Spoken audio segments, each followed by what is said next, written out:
সকলোলৈ নমস্কাৰ জনাই এই মুহূৰ্তত সম্প্ৰচাৰ কৰিবলৈ ওলাইছো এক অতি শিহৰণকাৰী আৰু হৃদয় বিদাৰক খবৰ। যি সময়ত এজন স্কুলীয়া ছাত্ৰৰ হাতত কিতাপ কলম আৰু বহি থকাটো স্বাভাৱিক, ঠিক তেনে সময়তে এক নৰসংহাৰৰ সাক্ষী হৈ ৰল এই সময়। এজন নৱম শ্ৰেণীৰ ছাত্ৰৰ ভয়ংকৰ তাণ্ডৱ। হাতত 9mm হেডগান লৈ ছাত্ৰজনে চলালে ধাৰাবাহিক গুলীচালনা। ককা আইতাকৰ পৰা আৰম্ভ কৰি নিজ বিদ্যালয়ৰ শিক্ষক ছাত্ৰলৈ মুঠ 8 গৰাকী লোকক নৃশংসভাৱে হত্যা কৰিলে এই ছাত্ৰজনে। শুকুৰবাৰৰ দিনটোক এক ৰক্তাক্ত শুকুৰবাৰলৈ ৰূপান্তৰ কৰা এই ঘটনাৰ সবিশেষ চাওঁ আহক আমাৰ এক বিশেষ প্ৰতিবেদন।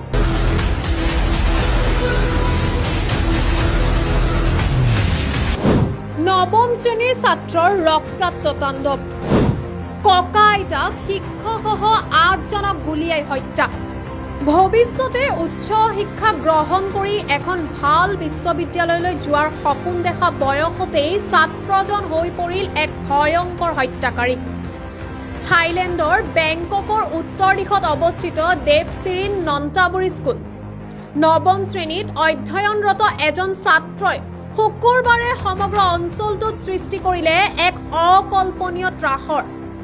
আৰক্ষীৰ সূত্ৰই প্ৰকাশ কৰা অনুসৰি ছাত্ৰজনে প্ৰথমে ঘৰতেই নিজৰ ককা আইতাক গুলীয়াই হত্যা কৰে। উল্লেখযোগ্য যে ছাত্ৰজনৰ ককাও আছিল এগৰাকী অৱসৰপ্ৰাপ্ত শিক্ষক। ককাৰ 9mm হেণ্ডগানটো হস্তগত কৰি কিশোৰজনে পোনপটীয়াভাৱে ৰাওনা হয় নিজৰ বিদ্যালয়লৈ। বিদ্যালয়খনত উপস্থিত হৈয়ে ছাত্ৰজনে শিক্ষক আৰু সহপাঠীসকলক লক্ষ্য কৰি যধে মধে গুলীচালনা আৰম্ভ কৰে। এই তাণ্ডৱত থিতাতেই নিহত হয় 3 গৰাকী শিক্ষক আৰু 3জন ছাত্ৰ। গুলীচালনাৰ এই ঘটনাত গুৰুতৰভাৱে আহত হয় আন বহুকেইজন ছাত্ৰ ছাত্ৰী। আনহাতে আক্ৰমণকাৰী ছাত্ৰজনৰ বৰ্তমান পৰিস্থিতিক লৈ বিভিন্ন ধৰণৰ বাতৰি প্ৰকাশ পাইছে। আন্তঃৰাষ্ট্ৰীয় সংবাদ সংস্থা AFP আৰু থাইলেণ্ডৰ স্থানীয় মাধ্যম থাই PBSৰ প্ৰতিবেদন অনুসৰি কিছু সংখ্যকে দাবী কৰিছে যে আৰক্ষীৰ গুলীত অভিযুক্ত ছাত্ৰজন নিহত হৈছে। আনহাতে আন কিছু প্ৰতিবেদন অনুসৰি ঘটনাৰ পাছত ছাত্ৰজনে আত্মহননৰ পথ বাছি লয়। কি কাৰণত 14-15 বছৰীয়া কিশোৰজনে এনে নৃশংস কাণ্ড সংঘটিত কৰিলে তাক লৈ আৰক্ষীয়ে তদন্ত অব্যাহত ৰাখিছে। উল্লেখযোগ্য যে থাইলেণ্ডত মৰণাস্ত্ৰৰ সহজলভ্যতা এক ডাঙৰ সমস্যা হৈ পৰিছে। প্ৰতিবেদন অনুসৰি এই অঞ্চলটোত প্ৰায় 1 কোটি অবৈধ আৰু বৈধ বন্দুক আছে, অৰ্থাৎ প্ৰতি 7জন লোকৰ বিপৰীতে আছে এটাকৈ অস্ত্ৰ।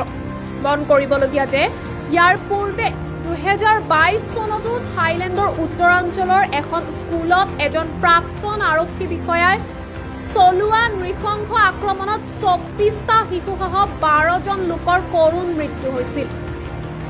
এই নতুন ঘটনাই পুনৰ এবাৰ বিশ্বজুৰি কঁপাই তুলিছে সমগ্ৰ শিক্ষা জগত তথা সমাজ ব্যৱস্থাক।